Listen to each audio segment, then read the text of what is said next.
काय करायचं आपल्या कुटुंबाचं. आणि मामाकडे गेल्यास तुम्ही कधी वापस येणार हे बी फिक्स नाही. नाही नाही नाही काही करू नये, उद्याच्या उद्या वापस येतो, आजच्या आडीने उद्या जातो आणि उद्या वापस कसंही कोणी आणते मी वापस येतो. अहो तुम्ही खराय येचान, पण कुटुंबाचं काय करायचं, खादी पिदीचं काय करायचं, लेकरन बाळाच्या पोटा पाण्याची व्यवस्था कशी करायची. त्या श्री सद्गुरु संत बाळूमामाच्या नावाची ताकद फार मोठी आहे. आजही मंडळी बाळूमामाच्या नावाची ताकद एवढी मोठी आहे, एवढी मोठी आहे. आणि तुम्ही घर परपंचामधलं काम करा आणि काम करत करत असताना बाळूमामाचं फक्त नाव घ्या आणि मामाच्या दर्शनाला किंवा मामाच्या आरतीला जायचं जरी मनात आणलं तर 100% तो मामा तुम्हाला इथं जागेवर आणल्याशिवाय राहत नाही. ती ताकद मामाची. आज बाळूमामाची पालखी तुमच्या गावात आहे, पण मामाच्या नावाची चर्चा 35 किलोमीटर अंतरावर चालत असते. चौकून 35 किलोमीटर अंतरावर मामाच्या नावाची आराधना चालते, तो म्हणजे नाही मामा. जसा रामरायानं त्या ज्यावेळेस ह्या पृथ्वी तळावर राम प्रभू ज्यावेळेस होते त्यावेळेस राम प्रभूच्या नावाच्या राम प्रभूचं नाव फक्त त्या दगडावर टाकलं ना, ते दगड तरत होता. त्यावेळेस राम प्रभूला सुद्धा ती गळालं. कटाट मारलाय.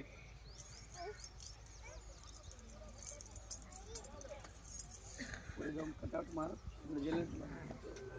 नाव काय ना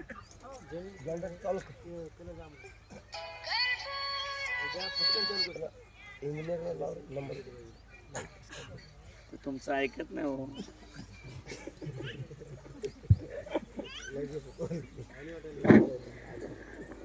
तर मंडळी खरं कर, ज्यावेळेस त्या ठिकाणी खरं कर त्यावेळेस त्या पती पत्नीचा ठराव झाला आता काय करायचं काय करायचं. त्यावेळेस खरोखर ज्यावेळेस रामप्रभू, तुम्हाला सांगण्याचं उदाहरण म्हणजे नाही, रामप्रभूच्या नावावर फक्त नाव टाकलं तर तो दगड तरत होता. रामप्रभूला सुद्धा विचार पडला. कोणाला? रामप्रभूंना सुद्धा विचार त्या गोष्टीचा पडला की माझ्या ताकद आहे का माझ्या नावात ताकद आहे. दोन स्वरूप आहेत. रामप्रभू कोण आहे? कारण तो देव आहे. मग त्या देवानं ठरवलं की माझ्या ताकद आहे का माझ्या नावात ताकद आहे. म्हणून त्याच्यासाठी रामप्रभूनं खरोखर त्या ठिकाणी सगळे जिकडं तिकडं कुठं कुठं कुठं कुठं कामात मग्न असताना रामप्रभून आपल्या स्वतःच्या हातानं एक दगड घेतला आणि त्या दगडावर नाव न टाकता तो दगड त्या पाण्यामध्ये टाकला. त्या समुद्राच्या त्या पाण्यामध्ये टाकला जिथं शितू बांधत होते, कारण तिथं तो दगड टाकला. दगड टाकल्याच्या नंतर बुलडा हो दगड बुलडा. तस रामप्रभूंना वाटलं की बाबा आपल्या ताकद नाही पण आपल्या नावात ताकद आहे. हे रामप्रभूंना कळालं. म्हणून जग जनार्दन रामप्रभूच्या नावाची, भगवंताच्या नावाची जप करत का? कारण रामप्रभूच ना अनेक देव आणि संतांच्या नावाची जप का करतो? कारण आपल्या पाठीमागची इडापिडा जावी, आपल्या पाठीमागची साडेसाती नष्ट व्हावी आणि आपल्याला सुख समाधानी प्राप्त व्हावी आणि आपल्या पदरात पुण्याचा कर्म आणि पुण्याचं पारड वाढावं म्हणून लोक देव धर्म करतात. पण अनेक लोकांना वाटतं देव धर्म करून काय भेटतंय. पण अनेक लोकांना काय वाटतंय की देव धर्म करून काय पदरात भेटतंय. अरे त्याला त्या पदरात काय भेटतंय ते काहीच माहिती नाही. त्यानं 1000 दगड मारते कुठं मी जाऊ पण त्याचा एकही दगड लागत नाही. का? अरे तुझ्या पदरात पुण्याहीच नाही. तू कुठल्या देवाच्या नावाची आराधना करत नाही, जप करत नाही, भक्ती करत नाही. तर तुला कारण त्याच्यात बदल कसा होईल एक लक्षात ठेवा. तसं श्री सद्गुरु संत बाळूमामाच्या नावात एवढी ताकद आहे ना. 35 किलोमीटर अंतरावर मामाच्या नावाची चर्चा चालते, तो म्हणजे नी मामा. तर मंडळी खरं करत त्या दोघा पती पत्नीमध्ये वाद लागला, पण मालकाच्या मनात दृढ बसलं की मला मामाकडे जायचं, मला मामाकडे जायचं. कारण देवानं सुद्धा ठरवलं होतं की हा मामाच्या संगतीत आल्याशिवाय त्याच्या जीवनाचा उद्धार होणार नाही. म्हणून त्याला मामापाशीच जावं लागणार आहे. हे त्याच्या कर्मात नोंद होतो. म्हणून त्याच्यासाठी तो निघाला. मालकीनला सांगितलं, बघ तुझा प्रपंच, तुझे लेकर बाळ आजच्या दिवस उपाशी राहा, पण मी जाणार. तो निघाला घरून. पण त्याला कुठं माहिती आहे त्या दिवशी त्या दिवशी शिवरात्र आहे, तर काहीच उपवास तापास त्याला काहीच माहिती नाही. आता राबणारा माणूस आणि काम करून पोटाला रटून खाणारा, आता त्याला उपवास तापासाची काय संबंध आहे? त्यानं त्याने खरोखर घरी न अन्न काही खाता तो निघाला मामाकडे. त्याला माहिती झालं, त्याला माहिती होतं, त्याला कल्पना भेटली होती, अरे बाळू मामाकडे गेला ना पोटभर जेवाय भेटते, काळजी करायची गरज नाही. पण तो मामाकडे आला आणि मामाचं, कारण बरोबर मामा पैसे आल्याच्या नंतर दुपारचे सांच्या आठवणी बरोबर बघता बघता 1-1:30 वाजलेला होता. मामा तंबू पैसे बसले होते.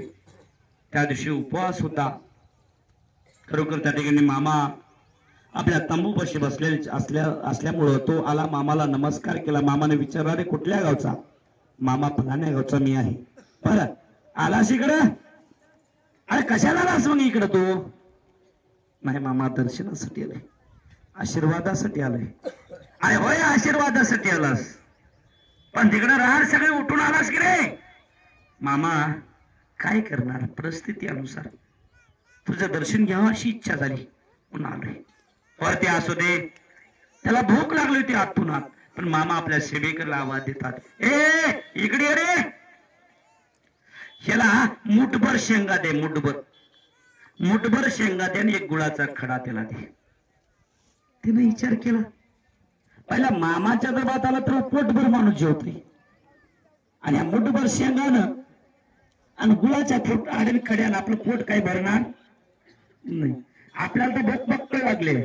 एखाद्या माणसाला बघा भूक लागू द्या, त्याला वाटतं मी 4-5 भाकरी एकदाच खातो दन दन, पण त्यानं जेव्हा जेवण झालं चालू की अर्धी भाकर गेली की पाणी द्रोळ गेलं की बरं वाटतंय, आणि त्यानं लई करून 1.5 भाकर ते 2 भाकरी पर्यंत जातंय, आणि 4 भाकरीची भूक लागते.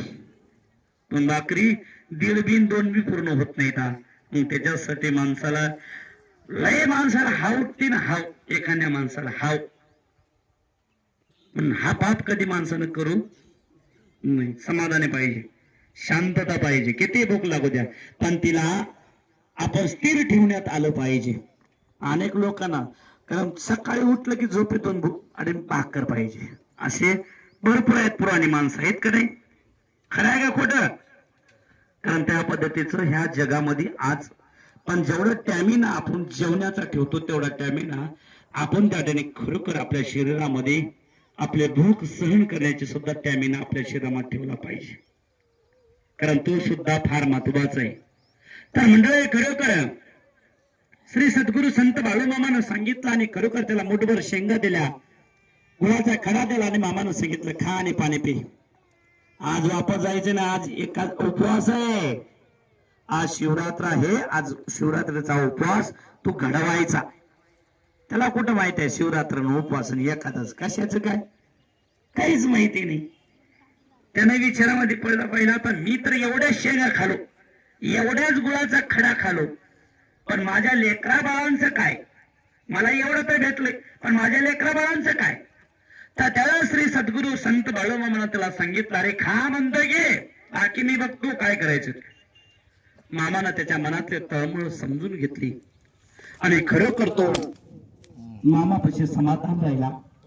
मामाने म्हाताऱ्याचं स्वरूप घेतलं. म्हाताऱ्याचं बघा तुम्ही, आम्ही एक लक्षात ठेवू, तुम्ही आम्ही काय करतो, मामाकडे आलो ना, मामाकडे कुठल्या देवा, मी घरी कधी जाईल, माझं पोरग काय करत असेल, माझी सून काय करत असेल, माझी मालकीन काय करत असेल, माझा नातू कुठे गेला असेल, हे तळमळ करतो. अरे जगाच्या मालकाची संगत करता ना, त्या जगाच्या मालकावर विश्वास ठेवा अगोदर. जोपर्यंत तुम्ही परिपूर्ण विश्वास ठेवत नाही तोपर्यंत देव आणि संत तुमचा भार कुठलाही उचलत नसतो, हे समजून घेतलं पाहिजे. त्यावेळेस भगवंताने त्याला सांगितलं, तू समाधान राहण्याचं काम कर, बाकी मी बघतो. अरे जगाच्या मालकानं त्याच्या अंतकरणाची तळमळ समजून घेतली, आणि त्या जगाच्या मालकानं म्हाताऱ्याचं स्वरूप घेतलं. मामा तर त्याच्यापाशीच, पण मामानं म्हाताऱ्याचं स्वरूप घेतलं, आणि म्हाताऱ्याचं स्वरूप घेऊन गठोड्यामध्ये का सगळा शिदा सुद्धा बांधला मामानं, भाजीपाला सगळं काही गठोड्यामध्ये बांधलं. आणि संध्याकाळी सांच्या पारच्या टायमाला, कारण त्या सद्भक्ताच्या घरी मामा स्वतः म्हाताऱ्याच्या स्वरूपात तो गटोड बांधून मामा त्याच्या घरी गेले आणि मामानं आवाज मारला, माये घरात कोणी आहे का? त्या माऊलीनं मामाचा आवाज ऐकला आणि ती माऊली जागी झाली आणि ती माऊली घरभरून बाहेर आली. बाबा तुम्ही कुठल्या गावचे? अगं बाई ते कोण कुठल्या गावचा ते सगळं सोडून दे. तुझा मालक माझा मित्र आहे, तुझा मालक माझा मित्र आहे आणि तुझा मालक मला वाटेमध्ये भेटल्यामुळं, कारण तुझा मालक कुठतरी बाहेर गावाला गेलाय आणि तो आज येणार नाही म्हणून सांगितलंय त्यानं. पण माझ्या लेकराला बाळापर्यंत एवढं हे सगळं मी घेऊन देतो, हे सगळं, आणि हे माझ्या घरापर्यंत पोचीती कर म्हणून कारण मला सांगितल्यामुळे हे पोचीती करण्यासाठी घेऊन आलोय. आणि हे घे आणि हे आज तुझा मालक येणार नाही, स्वयंपाक कर, तुझ्या लेकरा बाळाला जेवू घाल आणि तूही जेव आणि समाधान झोपी जा, उद्याच्याला तुझा मालक येणार आहे. इथपर्यंत निरोप जगाचा मालक देतो. अरे जगाचा मालक इथपर्यंत निरोपच नाही तर त्यांच्या पोटा पाण्याची व्यवस्था सुद्धा तो जगाचा मालक करत होता. पण त्या जगाच्या मालकावर विश्वास आपला दृढ ठेवला पाहिजे. तर त्यावेळेस म्हणजे खरोखर भगवंतानं सांगितलं आणि भगवंताला विचारलं त्या माऊलीनं, बाबा तुम्ही कुठल्या गावचे तर तरी सांगा, तुमचं नाव तरी सांगा. अगं बाई तुझ्या मालकाला माझं नाव चांगलं माहिती आहे, मी कोण्या गावचा आहे ते बी माहिती आहे, तो माझा मित्र आहे आणि तू काही काळजी करू नको, तू समाधान राहा. तर त्यावेळेस खरोखर मामा तिथून आपलं सर्व दिलं स्वयंपाकाचं आणि मामा अदृश्य झाले. अदृश्य झाल्याच्या नंतर त्या माऊलीला घरामध्ये आनंद झाला. तिला कुठं काय माहिती, तो म्हातारा. पण ज्याला श्री त्या माऊलीनं स्वयंपाक केला, लेकरा बाळाला जेव घातलं, समाधान झोपली गेले. इकडे बाळू मामाच्या तळामध्ये संध्याकाळी फराळ केला, त्या भक्ताला परत फराळ दिला. तो समाधान मामानं सांगायचे, घाबरू नको रे, तू समाधान राहा, तू समाधान राहा. कारण माणसाला एक लक्षात ठेवा, जोपर्यंत तुम्ही समाधान राहत नाही ना, स्थिर, तुम्ही तळमळ केल्यानं तुमचं काही होणार नाही. ते एक लक्षात ठेवा की माय मला हरभर जमा करायचंय बुंद्या जमना, आणि ह्या बाबानं अर्धा तास वाढून लावलाय, माय बाबा अरे बंद कर, हरभर जमा करायचंय. अशानं देव भेटत नाही, आपल्या प्रपंचाचं देव काम करत नाही. स्थिर राहिलं पाहिजे, देवावर सोडलं पाहिजे आपण. कारण तो ज्या टायमाला जे काम व्हायचं, ज्या टायमाला ज्या देवाला ते काम करायचंय त्या काम टायमालाच करत असतो, पण त्याच्यावर आपण विश्वास ठेवला पाहिजे. तर मंडळी खरोखर श्री सद्गुरू संत बाळूमामाच्या दरबारात रातभर भजन होतं, भजनाचा आनंद घेतला त्यानं. पण त्याला पोटात काही बी नसल्यामुळे त्याला झोप येईना झाली. यानं रटून खाण्याला माणूस अगोदरच, ह्याच्या पोटात काही नसल्यामुळे याला झोपच येणार की रातभर, यानं रातभर जागून काढलंय. आणि त्यानं विचार करलाय एवढं तर मी खालोय, पण माझ्या लेकरा बाळाचं कसं. पण ह्याला कुठं वायदा, लेकरा बाळानं पोटभर जेवून झोपले ते, त्याला माहितीच नाही. सकाळच्या पारी मामाला त्याला सांगितलं जा अंघोळ स्नान कर. त्यानं अंघोळ स्नान केला. मामानं सांगितलं भगवंताची आरती होईल आणि आरती झाल्याच्या नंतर खरोखर ज्यावेळेस आरती झाल्याच्या नंतर प्रसाद चालू होईल. प्रसाद घेतल्याच्या नंतर प्रसाद तू घेऊ नको, सगळ्यांना प्रसाद घेऊ दे, नंतर मी सांगतो त्या टायमाला माझ्यासोबत प्रसादाला बस, असं मामानं सांगितलं. तरी बी त्याला मामा जेवू देणार, झालंय जेवण तयार. इकडे सकाळच्या पारी उठल्या, आंघोळ स्नान झाले, स्वयंपाक झालाय, आरती झाल्या, सगळे लोक प्रसाद गेलेत आणि मामाने त्याला आत घातली, तू जेवायचा आताच. मेला किती उपास, कालचा उपास आणि आज उशिरा. मामा काय सोडीत नाही, जोपर्यंत मामाला भूक लागत नाही किंवा मामाची इच्छा होत नाही तोपर्यंत मामाची अन्न ग्रहण करणार नाही. आता तोपर्यंत त्याला बी बसूनच की याच्या मनात बघतोय, आता तरी मामा म्हणतील, तेव्हा तरी मामाच्या थोड्या अंतरावर बसून मामाकडे टक लावून बघायचा का मामा कधी म्हणतील. ह्याला तळमळ वाटायची की मामा कधी आपल्याला आवाज देते, मामा कधी आवाज देते. सगळ्यांचं पोटभर ज्यावेळेस द्वादश होती त्या दिवशी, आणि त्या द्वादशीला लोक गावातून लोक मामाच्या तळामध्ये उपवास सोडण्यासाठी येत होते.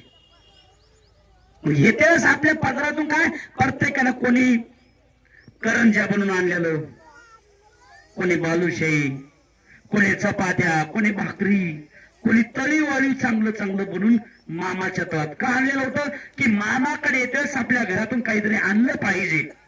आणि त्या परिसरातल्या लोकांना मामाच्या भक्तांना माहिती होतं.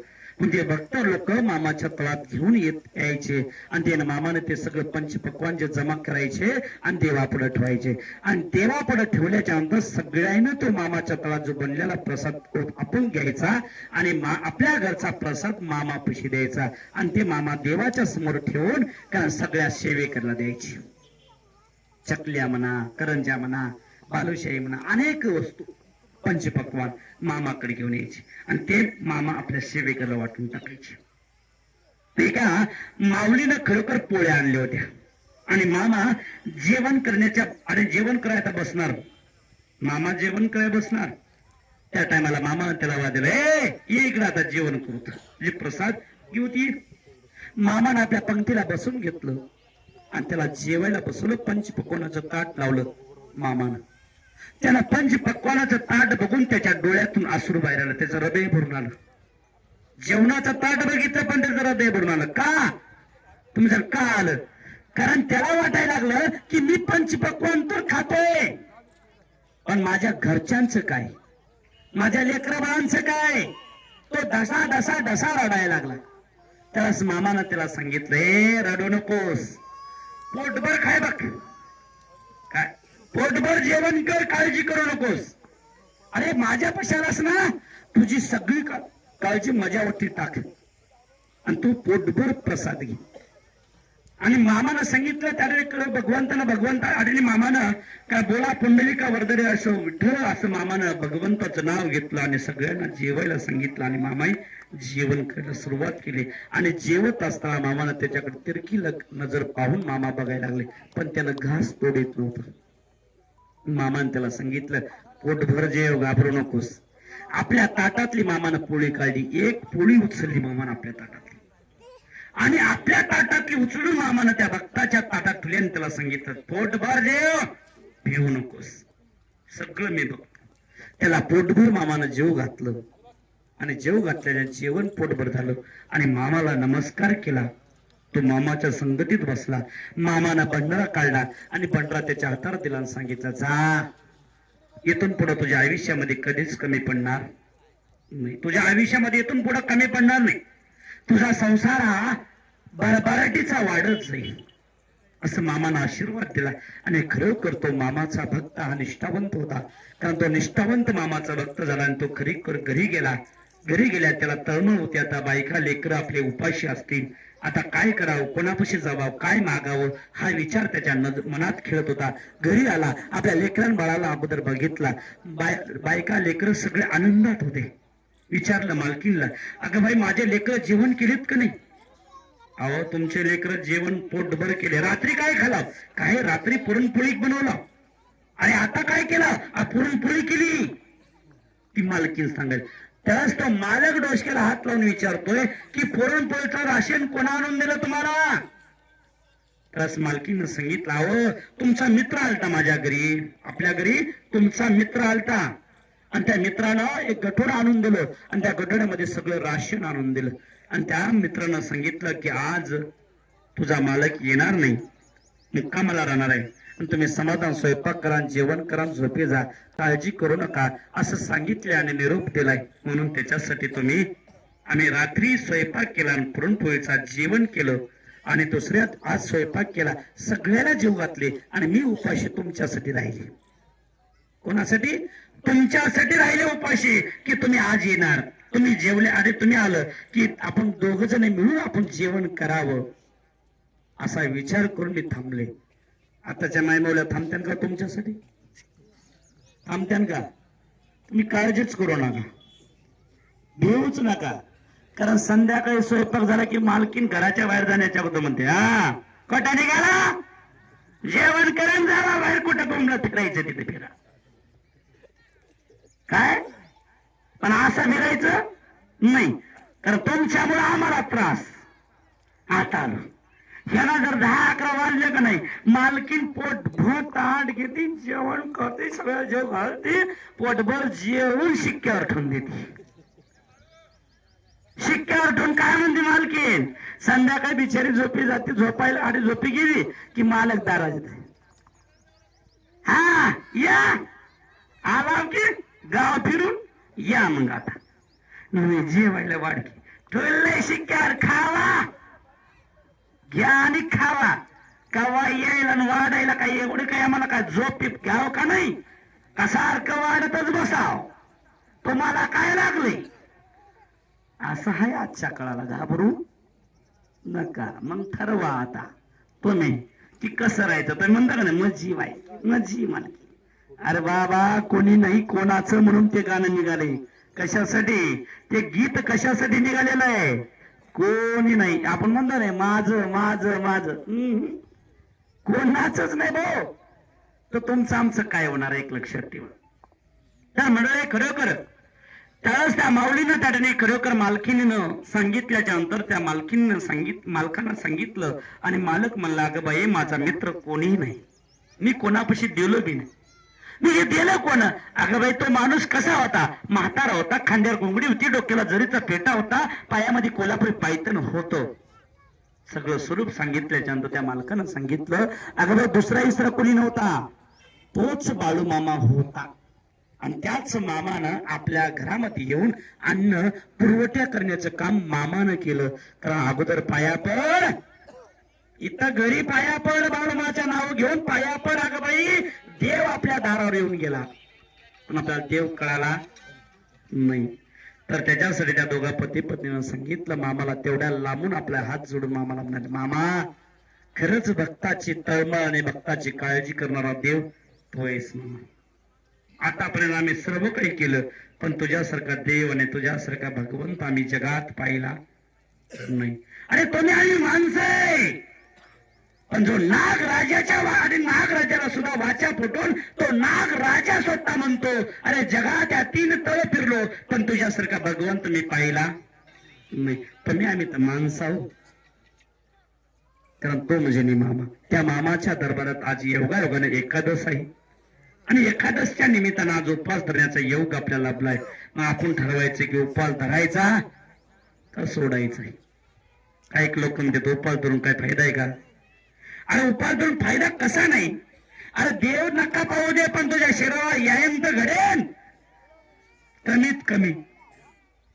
किती बी त्याने एक लक्षात ठेवा सारखं त्याने जर सारखं त्या सरकारला ऊस लावलं का नाही किती बी धक्का काय होते ते बेल्ट पडते, मोटर जळते. त्याच्यासाठी त्याला हसते असते कवा त्याला उपाशी ठेवावं लागते, कवा पोटभर द्यावं लागते. सारखं त्याला दिलं की ते एक दिवस मिशनी सगळ्या खराब होऊन बसतात, मग अनेक आजार निर्मिती होतात. पण जेवण करावं, एखादे दिवस उपास धरावं म्हणून त्याच्यासाठी सगळ्या यंत्रणा योग्य चालतात. त्याच्यासाठी सर्वांना आता भगवंताची आरती होईल. आज उपवास धरण्याचा प्रयत्न करा. आज एकादश आहे, उद्याच्याला बारस आहे, बारशीचा उद्या कन्याचा प्रसाद आहे. कन्या औषधी व्याधी जर्जरा दिले भूमी जलपुत्र धरा बघता बोलती रागाच्या बरा भंडाऱ्याचा महिमा मोठा गृह आहे. कारण त्यासाठी उद्याच्याला कन्याचा प्रसाद आहे. सर्वांना काळजी घ्या. आज दिवसभर आपल्याला मामाची सेवा संगत तुम्हाला आम्हाला वाटत की आज बाळूमामाच्या तुला एखादच महत्व काय? अरे प्रति पांडुरंग स्वतः बाळूमाच्या मेंढ्याची राखण करतो तो म्हणजे नाही मामा. काय प्रति पांडुरंगानं वचन मामाला दिलेलं आहे. अरे मला तुझ्या इथं मला दररोज येणं होत नाही, एखादच्या दिवशी मी तुझ्या इथं येईन आणि एखादच्या दिवशी येऊन तुझ्या मेंढ्याची दिवसभर राखण करेन, सांभाळ करेन आणि सांभाळ करून मी ताडी माझ्याद्वारे दुसऱ्या दिवशी, त्या दिवशी नाही दुसऱ्या दिवशी प्रसाद घेऊन मी तुझ्या दारातून माझ्याद्वारे निघून जाईन असं प्रति पांडुरंग स्वतः मामाला म्हणतो तो म्हणजे मी मामा. अहो प्रति पांडुरंग बाळूमाच्या मेंढ्याची राखण करतो. तुम्हाला मला वाटतं ना मेंढ्या राखून कुठं काही फायदा होते? अहो मेंढ्या राखण्यात लय फायदा आहे पण घरगुती मेंढ्या राखतो ना आपल्याला वाटतं घरगुती मेंढ्या राखले तर फायदा आहे, पण जगाच्या मालकाच्या मेंढ्याची चाकरी करावं तिथं फायदा आहे. आपण जगाच्या मालकाची चाकरी केली ना, कारण जगाच्या मालकानं सांगितलेलं करीन चाकरी खाईन भाकरी. काय जो चाकरी करेल ना त्याला भाकरी आहे, ज्याच्यापाशी चाकरी करण्याची क्षमता नाही त्याला भाकरी नाही. काय मामा काय सांगतोय? करसीन सेवा तर खाशील मेवा, नाही तर थोपाडीत खाशील म्हणतोय. अरे सेवा केलास ना मेवा देतो, नाही जर सेवा केलास तर थोपाडीत देतो. कारण तो मामानं सांगितलेला आहे. मग आपण ठरवायचं की सेवा केल्यास मेवा खाची, चाकरी केल्याच्या भाकरी खाची का नाही खाची, काय खाचे आपण ठरवायचं. म्हणून त्याच्यासाठी करसीन सेवा तर खाशील मेवा, नाही तर थोपाडीत खाशील म्हणतोय मामा. म्हणून त्याच्यासाठी सेवा करा आणि सेवेच्या माध्यमातून मेवा आपल्या पदरात पडला पाहिजे, हा विचार करून परमात्म्याची संगत केली पाहिजे. सर्वांना दुनियातून टाळी वाजून भगवंताच्या नावाची जप करा. आजच्या पंक्तीच्या आनंदाचे 5 जण देवाच्या समोर आरती करण्यासाठी या. सर्वांना भगवंताच्या नावाची जप करा. हरे राम राम राम हरे हरे, हरे कृष्ण कृष्ण कृष्ण हरे हरे.